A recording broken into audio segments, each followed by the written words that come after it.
Good morning. അപ്പോൾ ഞാൻ സ്കൂളിൽ പോവാണ്. ഉണ്ണിക്ക് പോളിയോ കൊടുക്കാൻ പോവാ. അച്ഛനും സ്കൂളിൽ കൊണ്ടാക്കിയിട്ട് അമ്മയും അച്ഛനും ഉണ്ണിയും കൂടിയും ഉണ്ണിക്ക് പോളിയോ കൊടുക്കാണ്ട്. അപ്പം ഒന്ന് പോവാ അവര് എന്നെ സ്കൂളിലാക്കിയിട്ട്. ഇപ്പം എന്തൊക്കെയുണ്ട് വിശേഷം? ഞങ്ങൾക്ക് ഇവിടെ സുഖമായിരിക്കുന്നു.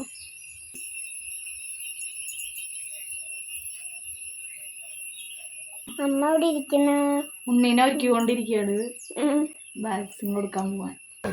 ഇന്ന് ഞങ്ങളെ ഉണ്ണിക്ക് മറ്റേ കുത്തിവയ്പ്പ് ഉണ്ട്, അതിന് പോവാണ്. ഇവിടെ അടുത്ത് തന്നെയാണ്, മെഡിക്കൽ കോളേജ് വരെ പോകണ്ട. അപ്പോൾ ഉണ്ണീനെ ഒരുക്കിക്കൊണ്ടിരിക്കുകയാണ്, പോവാനുള്ള സെറ്റപ്പ്. ഉറങ്ങാണ്. ഇനി ഡ്രസ്സ് ഇടുമ്പോൾ എനിക്കുള്ളു, ഇതാണ് പ്രശ്നം. അപ്പോൾ സൈലന്റ് ആയി കിടക്കണം.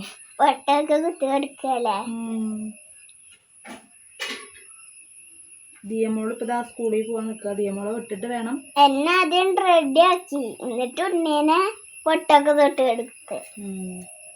ആര് ചേച്ചി പെണ്ണിനെ, അതിന്റെ ഉണ്ണി പെണ്ണിനെ.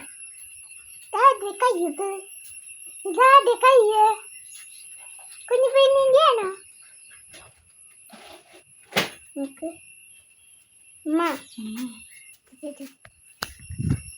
Good morning. അപ്പം ഇന്ന് ഉണ്ണിക്ക് കുത്തിവയ്പ്പ് ഉണ്ട് കേട്ടോ. അപ്പോൾ കുറച്ച് ദിവസമായി ഇപ്പോൾ നമ്മൾ ഇങ്ങനെ കുത്തിവയ്പ്പിനെ കുറിച്ചിട്ട് ആലോചിച്ചിട്ടിരിക്കുക. കുത്തിവയ്പ്പ് ആയില്ലേ എന്ന് പറഞ്ഞിട്ട്. കുത്തിവയ്പ്പിൻ്റെ അന്ന് ശരിക്കും പനിക്കും, ഉണ്ണിക്ക് പനിക്കും എന്നുള്ളതാണ് പറഞ്ഞത്. ദിയക്കും അതുപോലെ. ദിയക്ക് പനിച്ചിട്ടില്ലേ അന്ന്? ദിയക്ക് പനിച്ചു. അപ്പോൾ ഇപ്പം ഇന്നിപ്പോൾ ഗഡിമോളിപ്പോൾ കിടക്കുന്നുണ്ടല്ലോ, കുറച്ച് കഴിഞ്ഞാൽ അംഗപ്പെട്ടാവുന്ന തോന്നുന്നത്. നല്ലൊരു മാറ്റം കിട്ടാനുള്ള ചാൻസ് ഉണ്ട് അല്ലേ?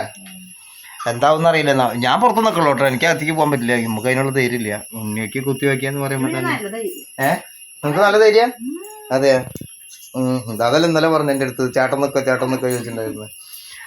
ദൃശ്യം ഇന്നലെ എന്നോട് നിൽക്കുമെന്ന് ചോദിച്ചിട്ടുണ്ടായിരുന്നു. എനിക്ക് പറ്റില്ല കേട്ടോ, കാരണം ഉണ്ണീനെ കുത്തിവയ്ക്കാന്ന് പറയുമ്പോൾ ഞാൻ ചിലപ്പോൾ ആ സിസ്റ്ററിന് എന്തെങ്കിലും ചെയ്യും. അതെല്ലാവരും അങ്ങനെ തന്നെ. ഉണ്ണി അവകൾക്കൊക്കെ പിന്നെ അവർക്ക് കുത്തിവയ്പ്പ് എടുക്കണമല്ലോ എന്തായാലും. അതാണ്. തൊത്തിന് അതുപോലെ കുത്തിവെച്ചിട്ട് പനി വന്നു ചെറുപ്പത്തില്. വലുതും അറിയോ? കുത്തിവെച്ചിട്ട് പനി വന്നു. പനിച്ചാലാണ് ശരീരത്തില് പിടിക്കുക, മരുന്ന് പിടിക്കുക എന്നുള്ളത് പറഞ്ഞു കേട്ടിട്ടുണ്ട്. അപ്പൊ എന്തായാലും എത്ര മണിക്കാ പറഞ്ഞേക്കണേ? 10 മണി പോണം. ദിയനെ സ്കൂളിൽ കൊണ്ടുപോയി വിട്ടിട്ട് വന്നു കഴിഞ്ഞാൽ നേരെ ദൃശ്യനും ഉണ്ണിനും കൂടി കൊണ്ടുപോകുന്നുള്ളത്. ഇവിടെ അടുത്ത് തന്നെയാണ് കേട്ടോ, പെട്ടിക്കട സെന്ററിൽ. നമ്മൾ ഒരു വട്ടം പോയിട്ടുണ്ട്. നമ്മൾ അന്ന് എന്തിനാ പോയി വെയിറ്റ് നോക്കാൻ പോയിട്ടുള്ള സ്ഥലത്താണ് കേട്ടോ. അപ്പൊ അവിടെ തന്നെയാണ് കുത്തിവയ്പ്പ് ഉള്ളത്. മെഡിക്കൽ കോളേജിൽ പോകേണ്ട ആവശ്യമില്ല.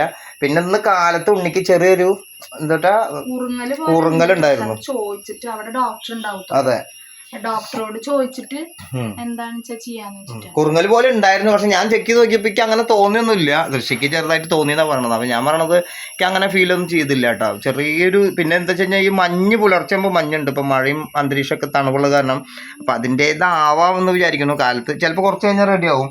അപ്പൊ ഞാൻ ദൃശ്യം വിളിച്ചു ചോദിച്ചപ്പോൾ ഇവിടുത്തെ ആള് പറഞ്ഞത് എന്താ വെച്ച് കഴിഞ്ഞാൽ, സിസ്റ്റർ പറഞ്ഞത് കുറുങ്ങലുണ്ടെങ്കിൽ കുത്തിവയ്പ്പ് നടക്കില്ല, അത് മാറിയിട്ട് ആദ്യം നിങ്ങൾ മെഡിക്കൽ കോളേജിൽ പോയിട്ട് ഡോക്ടറെ കാണിക്കുക, എന്നിട്ട് വന്നിട്ട് നമുക്ക് പറ്റുള്ളൂ എന്ന് പറഞ്ഞു. അപ്പൊ പിന്നെ അടുത്ത ഡേറ്റ് വരുന്നത് ശനിയാഴ്ചക്ക് അല്ലേ? അങ്ങനെ വരികയാണെങ്കിൽ അടുത്ത ഡേറ്റ് ശനിയാഴ്ചക്ക് വരുന്നത്. അപ്പൊ ഇന്നിപ്പോ വ്യാഴാഴ്ചയാണല്ലോ. ഞങ്ങളെന്താ വെച്ച് കഴിഞ്ഞാൽ പറഞ്ഞത് വലിയ കുഴപ്പം കാണാനില്ല. അപ്പോൾ ഇനിയിപ്പോൾ പനിക്കാണെങ്കിലും ഇനിയിപ്പോൾ കുറുങ്ങൽ വരികയാണെങ്കിലും ഒക്കെ കൂടിയിട്ട് ഇതോട് കൂടിയിട്ട് ഞങ്ങൾ കയറ്റി വെച്ചിട്ടാണ്. അപ്പം ഞാൻ പറഞ്ഞത് നീ ആദ്യം നീട്ടാൻ നിൽക്കണ്ട, നമുക്ക് എന്തായാലും പോയിട്ട് ഇന്ന് കുത്തിവയ്പ്പ് എടുക്കാം. കുത്തിവയ്പ്പ് എടുത്തിട്ട് അത് അപ്പോൾ വിളിച്ചു വെച്ചപ്പോൾ അവർ പറഞ്ഞു അങ്ങനെയാണെങ്കിൽ കൊണ്ടുപോയോ എന്ന് പറഞ്ഞിട്ടുണ്ട്. അങ്ങനെയാണ്. അപ്പം ഇന്ന് കാലത്ത് ഇപ്പോൾ നമ്മൾ ഇന്നലെ ഉണ്ടാക്കിയ ചപ്പാത്തി ഇപ്പോൾ ദിയക്ക് കൊടുത്തു. കഴിച്ചിട്ടൊന്നുമില്ല, കണ്ടില്ലേ? കാലത്ത് ദിയമോള് ഒന്നും കഴിക്കില്ല, അങ്ങനത്തെ ഒരു പ്രകൃതമാണ്. അതുകൊണ്ടാണ് അന്ന് നമ്മൾ കാലത്ത് പുട്ടുണ്ടാക്കിയപ്പോൾ ദിയക്ക് പുട്ട് വേണ്ടാന്ന് പറഞ്ഞത്. അപ്പോൾ ഒരു കമന്റ് ഒരാൾ പറഞ്ഞു പുട്ടുണ്ടാക്കാൻ ലൈറ്റ് ആയിട്ടാണോ? ലൈറ്റ് ആയിട്ടല്ല, ഈ ദിയ എന്ത് കാലത്ത് ഉണ്ടാക്കിയാലും അധികം കഴിക്കില്ല. അങ്ങനെ കഴിക്കില്ല പറഞ്ഞു കഴിഞ്ഞാൽ ജസ്റ്റ് ഒരു നേന്ത്രപ്പഴം എന്തെങ്കിലും ഉണ്ടെങ്കിൽ പകുതി കഴിക്കും, അത്രേ ഉള്ളൂ. പിന്നെ ഇവർക്ക് 10 മണിയാകുമ്പോൾ സ്കൂളിൽ പാലും മുട്ടയൊക്കെ ഉണ്ടല്ലോ അല്ലേ? അത് സ്ഥിരം ഉണ്ടല്ലേ? ഇടയ്ക്കിടയ്ക്ക് ഡേറ്റ് പ്രകാരം അല്ലേ? അപ്പൊ അങ്ങനെ കൊടുക്കുന്നത് കൊണ്ടാണ് ഇവര് കാലത്ത് ഇവിടുന്ന് കഴിച്ചിട്ട് പോവാൻ മടി വരുന്നത് തന്നെ എന്നുള്ളതാണ്. അപ്പോ ഇന്നിപ്പോ കഴിച്ചേക്കണത് ഒരു കഷ്ണം ചപ്പാത്തി. ഒരു കഷ്ണം ചപ്പാത്തി കഴിച്ചിട്ടുണ്ട്. പിന്നെ കട്ടൻ ചായ ഉണ്ട്. അതാണ് ഇപ്പൊ ഇന്ന് ദിയ കഴിച്ചേക്കണത് അല്ലേ? അങ്ങോട്ട് നോക്കിയാ ആ, ഒരു കഷ്ണം കഴിക്കും. ഇവിടെ ഒരാൾ ഉടുപ്പിടാനുള്ള തന്ത്രപ്പാടെന്ന് പറഞ്ഞിട്ട്. അപ്പോ അങ്ങനെയാണ് കാര്യങ്ങൾ കേട്ടാ. എന്തായാലും ഇന്നും എല്ലാവർക്കും വർക്ക് ഉണ്ടെന്ന് വിചാരിക്കണം. ഇന്ന് ബസ്സില്ലേ? ഇന്ന് ബസ് ഓടുന്നുണ്ട്. ബസ്സില്ലെന്ന് ദൃശ്യം എടുത്ത് ചോദിച്ചപ്പോൾ വിചാരിച്ചിട്ടുണ്ടാവും ഇനി ദൃശ്യക്കല്ല കാര്യങ്ങൾ അറിയാവുന്നത്. അതല്ല, കൃത്യമായിട്ട് ഞാൻ അറിയുന്ന വാർത്തകളെക്കാൾ കൂടുതൽ ദൃശ്യം അറിയണതിൻ്റെ കാരണം ഈ ടീച്ചർമാർ, അതായത് സ്കൂൾ അങ്ങനെ ഈ ടീച്ചറായിട്ടുള്ള അവർ ഈ കോൺവെർസേഷൻ ഉണ്ടല്ലോ, അതായത് വാട്സാപ്പിലൂടെ. അപ്പോൾ ഇന്ന് മഴയാണ്, നാളെ മഴയാണ്, നാളെ ക്ലാസ് ഇല്ല, ഇന്ന് അവധി, നാളെ അങ്ങനെയുള്ള റിപ്പോർട്ടുകൾ കൂടുതലായിട്ട് ദൃശ്യം എപ്പോഴും അറിഞ്ഞുകൊണ്ടിരിക്കും വാട്സാപ്പിൽ ടീച്ചർമാരായിട്ടുള്ള ഒരു ഇത്. അതുകൊണ്ട് ഇന്ന് ദീക്ക് ക്ലാസ് ഉണ്ടെന്നുള്ളത് പറഞ്ഞു. പക്ഷേ കൺഫ്യൂഷനായി. എനിക്ക് കാലത്ത് വരെ ഉറപ്പുണ്ടായിരുന്നില്ല ഉണ്ടോ എന്നുള്ളത്. പക്ഷേ ദൃശ്യം പറയണത് ഉണ്ട് എന്നുള്ളതാണ്. കാരണം എന്താ വെച്ച് കഴിഞ്ഞാൽ ഇനിയിപ്പോൾ ഞാൻ വിചാരിച്ചെന്താ വെച്ച് കഴിഞ്ഞാൽ ഇന്നലെ എല്ലാവർക്കും ഒഴിവല്ലേ, ഹർത്താൽ അങ്ങനെ സമരമൊക്കെ ആയിരുന്നു. അപ്പോൾ ഇനിയിപ്പോൾ വ്യാഴം വെള്ളി 2 ദിവസം കൂടെ ഉള്ളൂ ഇവർക്ക്, ഇന്ന് നാളെയുള്ളൂ ക്ലാസ്. അപ്പോൾ മുടക്കാകുമോ എന്നുള്ളൊരു ഇതുണ്ടായിരുന്നു എൻ്റെ ഉള്ളിൽ.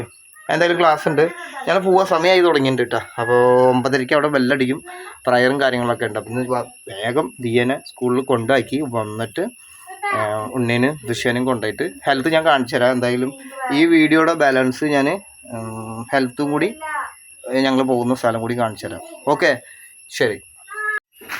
അപ്പം ഞങ്ങൾ വാക്സിൻ എടുക്കാൻ പോവാണ് ഉണ്ണിക്ക്. അപ്പോൾ ദിയനെ സ്കൂളിൽ കൊണ്ടാക്കിയിട്ട് ഇപ്പോൾ തിരിച്ച് വന്നോട്ടാ ഇനി ഹെൽത്തിലേക്ക്. എന്തോ ഒരു പേടി. എനിക്ക് പേടിയല്ല, എനിക്ക് വിഷമാണുള്ളത് ഉണ്ണീനെ കുത്തിവെക്കണ കാരണമാകുമ്പോൾ. ഇത് കേച്ചേരി വടക്കാഞ്ചേരി റൂട്ടാണ് കേട്ടോ. നമ്മുടെ പെട്ടിക്കട എന്ന് പറഞ്ഞാൽ ചെറിയൊരു സ്റ്റോപ്പിലാണ് ഇപ്പോൾ ഈ ഹെൽത്ത് സെൻറ്റർ സ്ഥിതി ചെയ്യുന്നത്. നമുക്ക് നോക്കുമ്പോൾ കാണാം കുറേ ആൾക്കാർ ഇരിക്കുന്നുണ്ട് കേട്ടോ. കുട്ടികൾ കുറേ ഉണ്ട്, കുറേ കരച്ചിലും പിടിച്ചിലൊക്കെ കേൾക്കാനും ഉണ്ട്. ഞാനെന്തായാലും ദൃശ്യം ഉണ്ണീനെ അങ്ങോട്ട് വിട്ടിട്ട് ഞാൻ ഓടുമ്പോഴൊന്നും. എങ്ങനെയുണ്ടോന്ന് കരഞ്ഞ എവിടെ കുത്തി? കാലിലും. എവിടെ സ്ഥലമില്ല എടുത്ത.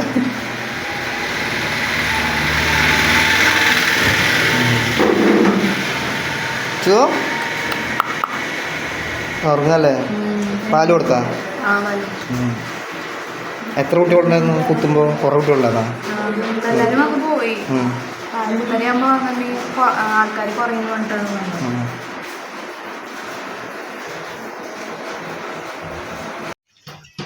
കുത്തിവെപ്പൊക്കെ കൊടുത്തിട്ട് അവിടെ വന്നിരിക്കുകയാണ്. കുത്തിവെപ്പ് കഴിഞ്ഞത് ഗംഭീര മഴ, അതുകൊണ്ട് ഇവിടെ കരച്ചിൽ ഞാൻ കേട്ടില്ല. പിന്നെ കുത്തിവെപ്പ്, അതായത് ആ ഒരു കുത്തിവെക്കണ സമയമായപ്പോൾ തന്നെ ഞാൻ അങ്ങോട്ട് ഓടി പിന്നിരിക്കും. എനിക്കത് കണ്ടു നിൽക്കാനും കേട്ടിരിക്കാനും പറ്റുന്നില്ല. ഇന്നെന്തായാലും പനിക്കും. പനിച്ചാലാണ് മരുന്ന് എഫക്റ്റീവ് ഉള്ളൂ എന്നുള്ളതാണ് പറഞ്ഞു കേട്ടത്. അപ്പോൾ ഉണ്ണിയുടെ ആദ്യത്തെ കുത്തിവെപ്പാണ് കേട്ടോ. ഇനി അടുത്ത മാസമാണ് അടുത്ത കുത്തിവെപ്പ്. അത് കഴിഞ്ഞാൽ പിന്നെ 1 മാസം കൂടി കഴിഞ്ഞാൽ കുത്തിവെപ്പ്. 3 കുത്തിവെപ്പ് കഴിഞ്ഞാൽ നമുക്ക് അംഗനവാടിയിൽ ആ ഒരു റിപ്പോർട്ട് സമർപ്പിക്കുകയാണെങ്കിൽ നമുക്ക് അവിടെ നിന്ന് സഹായം ഉണ്ട് എന്നുള്ളത് പറഞ്ഞു കേട്ടു. അതൊക്കെ നമുക്ക് അതിൻ്റെ ഘട്ടങ്ങളാണ്. അതല്ല ഞാൻ പറഞ്ഞത് മാത്രം. കുത്തിവെപ്പ് കുത്തിവെക്കണ സമയത്ത് ഒരുപാട് കുട്ടികളുണ്ടായിരുന്നു. പക്ഷെ കുത്തിവെച്ചപ്പോൾ ശരിക്കും എൻ്റെ നെഞ്ചിടിച്ചു ഞാൻ അവിടെ നിൽക്കുമ്പോൾ. അതായത് അവളെ കരച്ചിലേക്ക് വേറെ മനസ്സിലായി. കരച്ചിൽ വന്നതും ഞാൻ ഓടി പിന്നിരിക്കുക ആ സൈഡിൽ കൂടെ. വിഷമണ്ടോ ചോദിച്ചു എൻ്റെ അടുത്ത്. വിഷമണ്ട് പറഞ്ഞു, തലയൊക്കെ കറങ്ങു, വിഷമം കൂടിയിട്ട് കരയോന്നൊക്കെ ചോദിച്ചു സിസ്റ്റർ. ഇല്ല അങ്ങനെയില്ല, അമ്മയ്ക്ക് വാവ് വരാതിരിക്കാനല്ലേ സാധിക്കാൻ. പിന്നെ എന്നെ അറിയണ സിസ്റ്ററാന്ന് പറഞ്ഞത്. സിസ്റ്റർ ഡോക്ടർക്ക് തന്നെ അറിയാൻ പറഞ്ഞു. സിസ്റ്റർക്ക് എന്താ പറഞ്ഞേ? രാകേഷ് എന്നാണോ പേര്? കോൺട്രാക്ടറാണോ? നമ്മൾ സിമെൻറ്റ് വർക്കുകൾ, അതായത് ബിൽഡിംഗ് വർക്കുകൾ ഒരുപാട് ചെയ്തിട്ടുണ്ട്. ഒരുപാട് നമ്മൾ പണിതിട്ടുണ്ട്. അപ്പോൾ അവർക്കൊക്കെ നമ്മളറിയാം.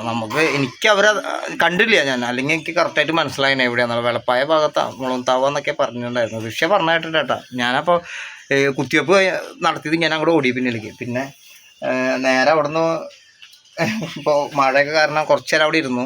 പക്ഷെ ഇതൊക്കെ ചെയ്യണേ, കുത്തിവെപ്പൊക്കെ ഇപ്പൊ പണ്ടൊന്നും ഇല്ല. ഉണ്ടെങ്കിൽ കറഞ്ഞു ദീയും ആവട്ടെ, അതും അത്ര അല്ല. ഉണ്ണീനെ കുത്തിവെക്കുന്നുണ്ടല്ലേ ദീയും കരയും പറയാം. അത് ആർക്കും സഹിക്കാൻ പറ്റില്ല. അതായാലും കുഴപ്പമൊന്നുമില്ല. നമ്മുടെ വീട്ടിൽ വന്നിട്ടുണ്ട് കേട്ടോ. അപ്പം ദിയേനെ സ്കൂളിൽ കൊണ്ടുപോയി വിട്ടു. അതിന് നേരെ ഇവിടെ വന്നിട്ടാണ് പിന്നെ ദിശനെ കൊണ്ടുപോയത്.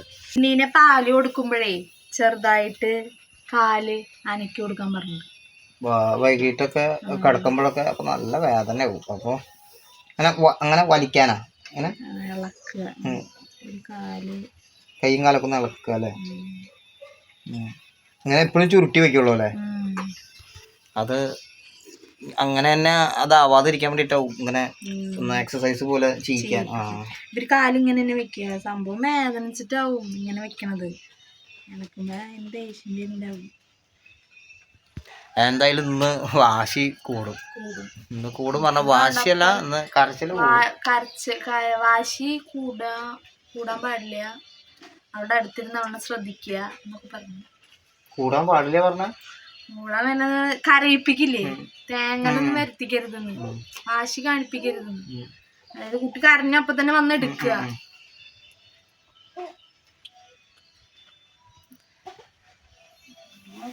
പനിക്കണമൊന്നുമില്ല, മരുന്ന് കൊടുത്തിട്ടുണ്ട്. പിന്നെ 6 മണിക്കൂർ ഇടവിട്ട് മരുന്ന് കൊടുക്കാൻ പറഞ്ഞു. അപ്പൊ അടുത്ത വീഡിയോയിൽ കാണാം കേട്ടോ.